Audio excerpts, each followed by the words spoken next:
네, 우리들이 부를 노래 말씀 시리즈 두 번째 시간인데요. 오늘은 모든 남성들은 좋아하시지만 대부분의 여성들은 싫어하시는 얘기로 시작할까 합니다. 무슨 얘기일까요? 군대 얘기입니다. 예, 걱정 마십시오. 저는 해병대 출신도 아니고요. 또 군대를 짧게 갔다 왔기 때문에 짧게 나누겠습니다. 저는 성악과에 입학하고 한 학기 마친 뒤에 군대를 갔습니다. 근데 제가 훈련소 생활 때부터 가장 힘들었던 게 뭐냐 하면 여러 가지 훈련도 있고 구보도 있고 행군도 있고 그런데 그게 힘든 게 아니라 제게 가장 힘들었던 건 제가 성악 전공하고 온 걸 알고는 훈련하다가 쉬는 시간만 되면 조교가 이요셉 노래 일발 장전 이겁니다. 그러면 제가 기계적으로 나가서 노래해야 되는 거죠. 그 상황이 정말 힘들었습니다. 힘들다기보다는 그 상황이 되게 어색했고 되게 싫었습니다. 근데 정말 더 힘들었던 건 뭐냐 하면 제가 좋아하는 노래와 그분들이 듣고 싶어하는 노래가 전혀 달랐다는 것이죠. 그분들은 팝송이나 가요를 원하는데 제가 아는 건 성가곡밖에 없었어요. 그래서 되게 힘들었습니다. 그래서 자대 배치 받고는 이등병 때는 당시에 가장 유행했던 김수희 씨가 부른 애모라는 노래를 그 가사를 항상 군복 속에 지니고 다녔어요. 되게 힘들었습니다. 그 가사가 어떠냐면 이렇습니다. 그대 가슴에 얼굴을 묻고 오늘은 울고 싶어라. 정말 제 심정이었어요. 하나님 가슴에 얼굴을 묻고 항상 울고 싶었습니다. 정말 제 마음이 그랬는데요.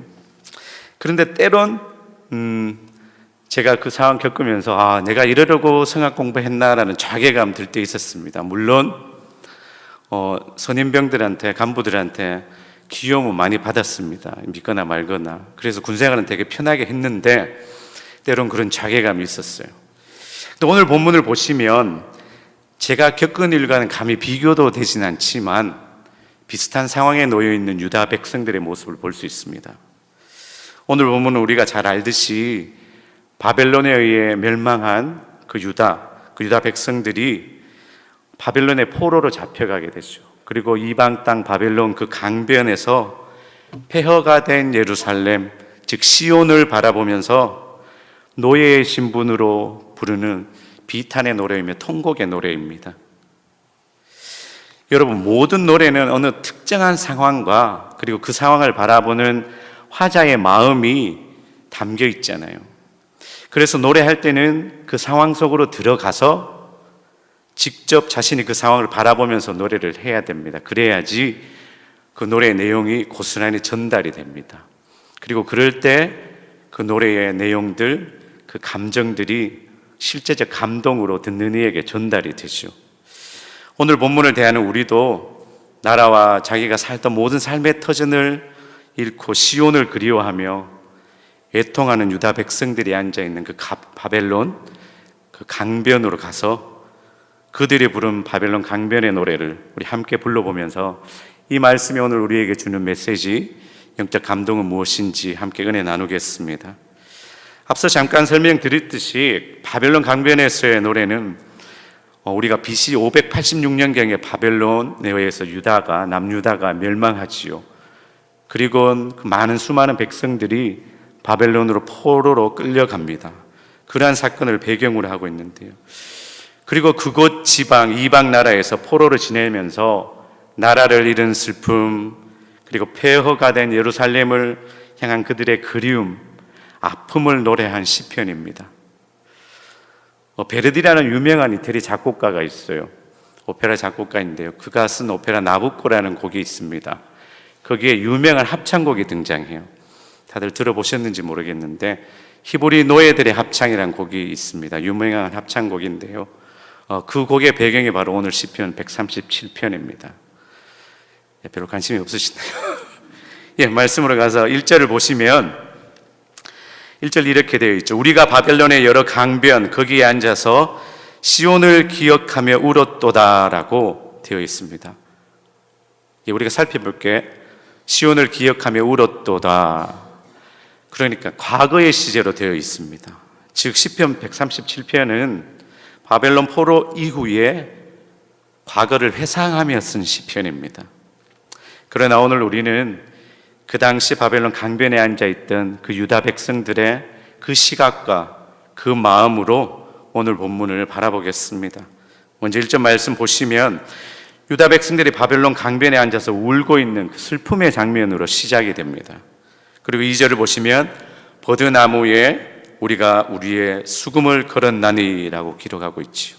그리고 이어지는 3절에는 그 이유를 설명하고 있는데요. 바벨론 사람들이, 그러니까 아마 바벨론 관리들이었을 겁니다.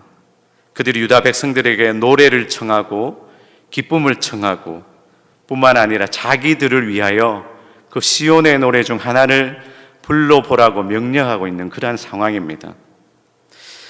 여러분, 지금 이런 상황이 어떤 상황인지 이해가 됐어요? 제가 앞서 군대에서 가요를 불러야 되었던 상황을 말씀드렸잖아요. 그런데 지금 유다 백성들은 차마 말로 표현할 수 없는 슬픔과 고통일 겁니다. 4절에서 우리가 이방 땅에서 어찌 여호와의 노래를 부를까라고 말하면서 5절, 6절에서는 지금 그들이 어떤 심정일지, 어떤 마음일지, 어떤 고통일지를 잘 보여주고 있는데요. 5절에서 예루살렘아 내가 너를 잊을진대 내 오른손이 그의 재주를 잊을지로다 라고 고백하고 있죠. 6절 하반절을 보시면 내 혀가 입천장에 붙을지로다 라고 기록하고 있습니다. 당시 바벨론의 포로로 끌려간 유다 백성들은 귀족의 자제들이 대부분이었어요. 그리고 지식층들이 대부분이었습니다. 그러니까 지도층에 있는 사람들이 대부분이었죠. 이게 바벨론의 식민 정책이었습니다. 뭐냐 하면 그런 지도층에 있는 사람들을 데리고 가서 유다 민족의 문화 자체를 말살하려고 했던 게 그들의 식민지 정책이었어요. 이러한 상황과 우리가 읽은 이 본문을 토대로 살펴보면 오늘 본문에 등장하는 유다 백성들은 아마 예루살렘 성전에서 찬양을 맡은 자들일 것이다 라는 것이 일반적인 이해입니다. 다시 말씀드리면 예루살렘 성전에서 찬양을, 하나님을 노래하는 그들이 지금 포로로 끌려가서 그 성전을 파괴한 자들 앞에서 그들이 시온의 노래, 즉 하나님을 찬양하는 그 노래를 불러보라라는 그러한 상황에 놓여 있는 거죠. 그러니 지금 그들의 심정이 어떻겠습니까? 아마 죽고 싶은 심정이었을 것입니다. 그들이, 바벨론 관리들이 지금 이들에게 노래를 해보라라는 것은, 시온의 노래를 불러보라라는 것은 단순히 노래를 시키는 정도가 아니에요. 그들이 찬양했고 그들이 믿었던 그 하나님을 조롱하고 있는 겁니다. 너희가 하나님을 믿으면서 왜 지경이 되었느냐? 하나님을 조롱하고 있는 거죠. 내가 믿는 하나님 지금 어디 있느냐? 하나님을 믿던 너희들의 꼴을 지금 봐라. 너희들은 지금 포로의 신세가 되지 않았느냐? 지금 노예의 신분으로 살고 있지 않느냐? 그러면서 그들이 노래했던 하나님을 조롱하고 있는 상황입니다. 얼마나 슬픈 상황입니까? 5절, 6절에서 봤듯이 유다 찬양자들은 내 오른손에 악기를 연주할 재주를 잃으며 내 혀가 입천장에 붙어버려서 더 이상 노래를 하지 못할지라도 하나님의 노래를 유흥의 수단으로는 절대로 사용할 수 없다라고 지금 고백하고 있습니다. 여러분, 찬양자들에게 있어서 이 말은 내가 죽을지라도 여호와 하나님을 욕되게 할 수 없다라는 고백입니다. 그들의 믿음의 고백입니다.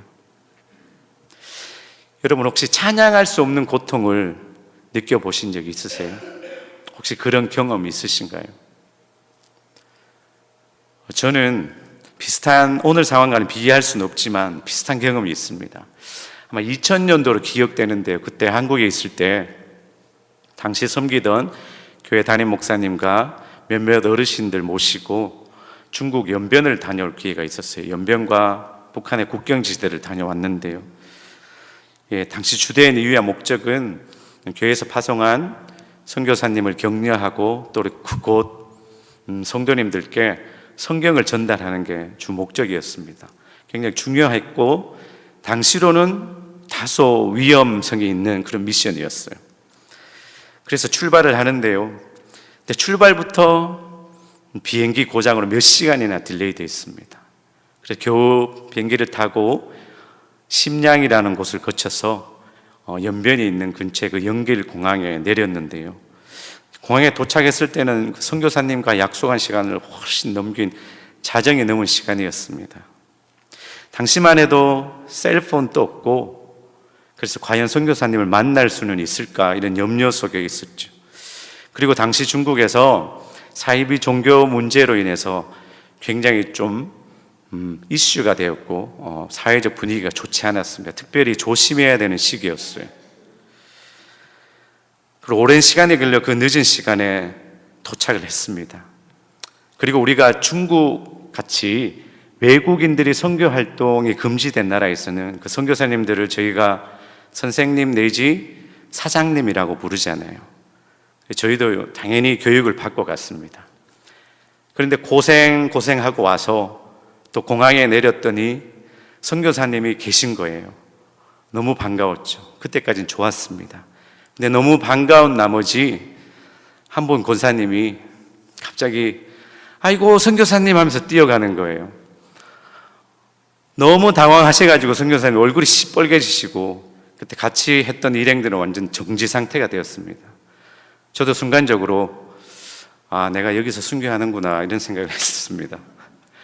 근데 또 살아야 되겠기에 또 생존 본능이 발생해서 제가 아이고 사장님 이러면서 선교사님 화가 나 버렸어요.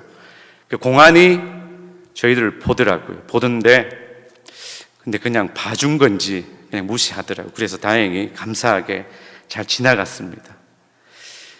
그리고 택시를 타고 한 30여 분을 시골길을 달렸어요. 그리고 작은 가정교회에 모였습니다. 조선족들과 탈북자들이 모여 있었는데 한 20여 분이 작은 방에 모여 있었어요. 그래서 감시자들이 항상 동네에 있으니까 모든 창문을 다 가리고 그렇게 그분들과 예배를 드렸습니다. 예배 가운데 제가 특성을 했는데요. 그 크신 하나님의 사랑을 찬양했습니다. 그런데 크게 부를 수 없었어요. 크게 부르면 안 된다 하더라고요. 그래서 거의 속삭이듯이 했습니다. 그 크신 하나님의, 이 정도 크기로 찬양했어요.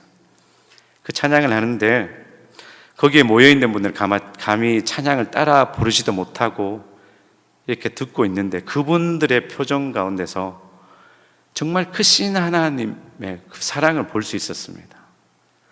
정말 하나님의 사랑을 갈망하는 그 간절함을 그들에서 표정에서 저는 볼 수 있었어요. 언제나 찬양할 수 있었고 언제나 예배 드릴 수 있는 좋은 예배당의 경험만 있었던 저에게는 정말 말할 수 없는 하나님의 간절함, 그들의 간절함을 볼 수 있었습니다. 여러분, 오늘 본문으로 돌아와서 하나님께서 왜 그 유다 백성들에게 나라를 빼앗기는 고통, 그리고 하나님을 조롱하는 사람들 앞에서 그 하나님을 노래하는 그 찬양을 해보라는 그러한 상황에 지금 이 백성들을 두었을까요? 왜 이 비참한 상황을 그렇게 하셨을까요? 그 이유가 오늘 본문이 우리에게 전하는 메시지인데요. 하나님을 잊어버리고 살아온 그 지난 세월을 회개하게 하시고 다시 한번 하나님을 향한 간절함을 회복하기를 원하시는 하나님의 마음입니다. 그것이 오늘 본문이 우리에게 주는 메시지입니다. 나라도 잃고 언어도 잃고 자유마저 잃어버린 유다 백성들이었지만 정작 그들이 가장 슬펐던 것은 그들과 함께 있고 언제나 동행했던 그 하나님을 잃어버렸던 것이었습니다. 자신들을 택한 백성으로 삼아주시고 또 늘 함께하고 인도하셨던 그 하나님을 잊어버린 자신들의 죄악을 그들은 지금 바벨론 강변에서야 이제서야 그것을 깨닫는다라는 것입니다. 그들은 포로로 끌려간 그 이방 나라에서 바벨론 그 강변에서 그 바벨론 백성들의 그 조롱 앞에서 지금 그 사실을 깨닫는 것이죠. 그들 앞에서 눈물로 하나님께 회개하고 있는 장면입니다. 모든 것을 잃고 난 후에야 그들은 늘 함께 하셨던 그 하나님을 기억하며 지금 회개의 눈물을 흘리고 있다는 것입니다. 그러므로 바벨론 강변에서의 노래는 유다 백성들이 하나님 앞에서 자신들의 죄악을 뉘우치며 눈물로 부르는 회개의 노래인 것입니다. 그들이 눈물로 부르는 회개의 노래의 내용을 보시면 어떻습니까? 우리도 경험했듯이 우리가 죄를 깨닫고 그 죄에 대한 눈물의 회개 뒤에는 뭐가 따라옵니까? 진정한 눈물의 회개 뒤에는 반드시 믿음의 결단이 따라오게 되어 있습니다. 회개의 당연한 결과가 믿음의 결단이듯이 회개와 결단은 절대 분리될 수 없는 것이죠. 오늘 본문 5, 6절을 보시면 유다 백성들의 믿음의 고백을 보여줍니다. 또다시 예루살렘을 잊는다면, 즉 하나님을 잊어버린다면 연주하는 오른손과 노래하는 혀를 내가 잃어버릴 것이다 라고 고백하고 있습니다. 음악을 전공하신 분들은 이 느낌과 이 결단을 어느 정도 더 잘 이해할 수 있으리라 믿습니다. 연주자들이 연주할 수 있는 그 능력을 잃는다는 것은 곧 죽음을 말하는 겁니다. 여러분들 잘 이해가 안 되실 수도 있는데 정말 어리석은 생각이고 기도 같지 않은 기도지만 저도 대학교 때 그런 기도 많이 했습니다. 이해하고 들으십시오. 그때는 어렸고 믿음도 없을 때니까. 그때 이런 기도 했는데, 하나님 정말 제대로 된 소리로 제가 찬양하면 정말 그 무대에서 죽어도 여한이 없겠습니다 라는 고백을 되게 많이 했습니다. 기도도 아니죠. 기도라고 말할 수도 없습니다. 이처럼 연주자들이 연주하는 능력을 잃어버린다는 것은 그만큼 생명을 잃는 것과도 같은 거죠. 오늘 본문에서의 찬양들의 그 심정이, 그 믿음의 결단이 이렇다라는 것입니다. 연주할 수 있는 손과 혀를 잊을지언정 다시는 하나님을 잊지 않겠다라는 결단입니다. 사랑하는 여러분, 그렇다면 지금까지 여러분들은 이 인생을 살아오시면서 여러분들이 잃은 것은 무엇이고 여러분들이 얻은 것은 무엇입니까? 저는요, 이전에 설교할 때 말씀드렸지만 대학원 때 목 수술하면서 제 직업 성악가로서의 길을 잃어버렸습니다. 그리고 유학 가서 나름대로는 열심히 했었습니다. 열심히 했는데 그 힘든 과정을 버틸 수 있었던 것도 목표가 있었기 때문에 버텼어요. 그 8년간을 그렇게 왔는데 결국 그 학위도 잃어버렸습니다. 그러나 그 아픔과 그 상실감, 그러한 고통을 통해서 저는 저의 삶을 계획하시고 저의 삶을 인도하시는 분은 하나님이시라는 가장 소중한 걸 얻었습니다. 그래서 저는 자신 있게 말씀드리는데 이런 것이 하나도 없는 인생입니다. 그뿐 아니라 하나님께서 늘 동행하시고 그리고 하나님께서 항상 인도하시는 삶을 믿기에 이 세상의 모든 것을 가진 인생이라고 저는 믿습니다. 하나님을 마음에 품고 살아가는 인생은 모든 것을 가진 인생입니다. 그러므로 여러분 마음에도, 여러분 하나님과 동행하시잖아요. 그렇기 때문에 여러분도 이 세상 모든 것을 가진 인생임을 믿으시기 바랍니다. 하나님을 소유하지 못한 사람은 이 세상의 모든 것을 가지고 있을지라도 아무것도 가지지 못한 자입니다. 언제나 마음의 궁핍과 빈곤에 살아가는 자이죠. 우리가 너무나 잘 아는 17세기 유명한 프랑스의 수학자여 철학자 신학자인 파스칼은 이렇게 말했습니다. 모든 인간의 마음에는 하나님만이 채울 수 있는 빈 공간이 있다라고 말했습니다.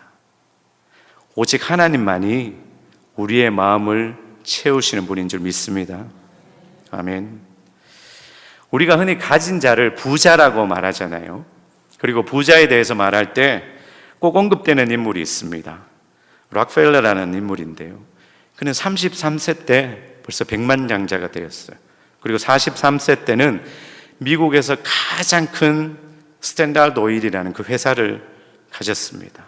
그리고 53세 때는 억만장자가 되었어요. 그때 록펠러가 가지고 있었던 자산이 지금 빌 게이츠가 가지고 있는 자산의 3배 정도였다라고 말합니다. 대단한 사람이었죠.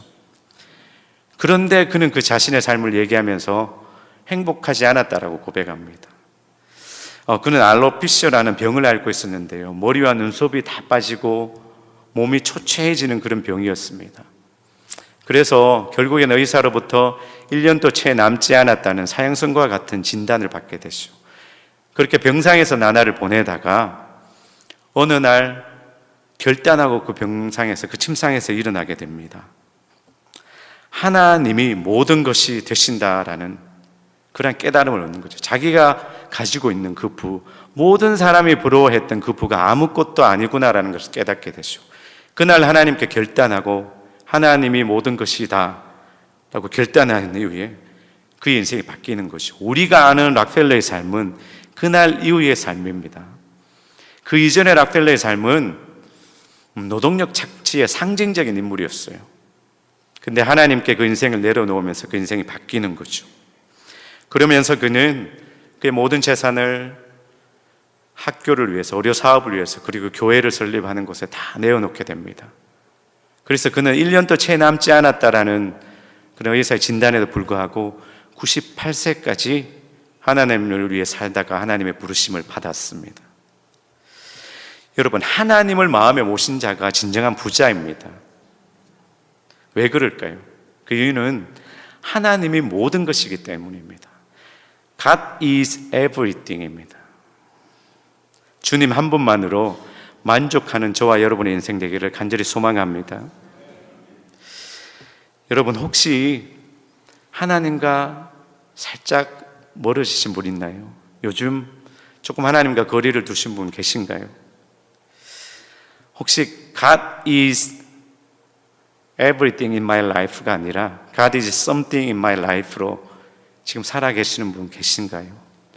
이 두 인생이 비슷해 보이지만 그 인생의 결과는 전혀 다릅니다. 혹 God is something의 인생을 살고 계신 분 있으시다면 그분은 지금 시온에 있는 것이 아니라 바벨론 강변에 앉아 계신 분들입니다. 지나친 비약일 수도 있지만 그분들은 지금 세상의 포로로 살아가고 있는 분일 수 있다는 것입니다. 우리는 언제든지 물질의 노예로 살아갈 수도 있고요, 그리고 두려움과 염려의 노예로 살아갈 수도 있고요, 그리고 자녀들에 대한 욕심의 노예로 살아갈 수 있습니다. 혹 지금 바벨론 강변의 자리에 앉아 계신 분들 계시다면 여러분 인생의 수많은 어려움 가운데 함께 하셨던 그 하나님, 지금 또 그 길을 인도하신 하나님 기억하시면서 시온을 향하여 울며 회개의 노래를 부르시기를 간절히 소망합니다. 언젠가 우리가 드리는 예배 가운데 눈물이 사라졌음을 느낄 때가 있습니다. 물론 하나님을 경배하고 예배하고 또 하나님과 교통하는 기도 가운데 말할 수 없는 기쁨이 있죠. 그렇지만 우리가 하나님 앞에 솔직한 한 영혼으로 쓴다면 과연 우리가 드리는 예배와 기쁨의 예배와 그 기도 가운데 기쁨만이 존재할까요? 정말 하나님 앞에 솔직한 한 영혼으로 서게 된다면 정말 우리의 죄악된 모습 보일 겁니다. 그리고 우리의 의는 없습니다라는 고백할 수밖에 없어요. 그러한 눈물의 고백, 눈물의 회개가 있을 때 그 예배 가운데, 기도 가운데 하나님이 주시는 그 기쁨이 진정한 나의 기쁨이 될 줄 믿습니다. 그러므로 유다 백성들이 모든 것을 잃고 하나님이 함께 하셨던 그 시온을 기억하며 자신들의 그 죄를 통회하며 이제는 다시는 하나님을 잊지 않겠습니다 결단하며 바벨론 강변에서 그 눈물로 부른 회개의 노래가 이제 우리 모두의 노래가 되기를 간절히 소망합니다. 지난번 함께 나누었던 모세의 노래가 우리 자녀들을 위해 우리가 매일 불러야 됐던 노래였다면 오늘 바벨론 강변에서의 노래는 하나님 앞에서 솔직한 한 영혼으로 우리의 삶을 돌아보며 불러야 하는 회개의 노래입니다. 이 회개의 노래는 누군가가 나를 대신해서 불러줄 수 없는 노래입니다. 내가 하나님 앞에서 정말 자백하며 통곡하며 불러야 되는 노래입니다. 사랑하는 여러분, 매일 하나님 앞에서 눈물로 부르는 이 회개의 노래로 인해 우리의 영혼이 하나님 앞에서 더욱더 정결한 영혼 되기를 간절히 바랍니다. 그래서 우리 인생이 God is something인 인생이 아니라 God is everything인 인생을 살아가시는 저와 여러분들의 인생 되기를 주님의 이름으로 축복합니다.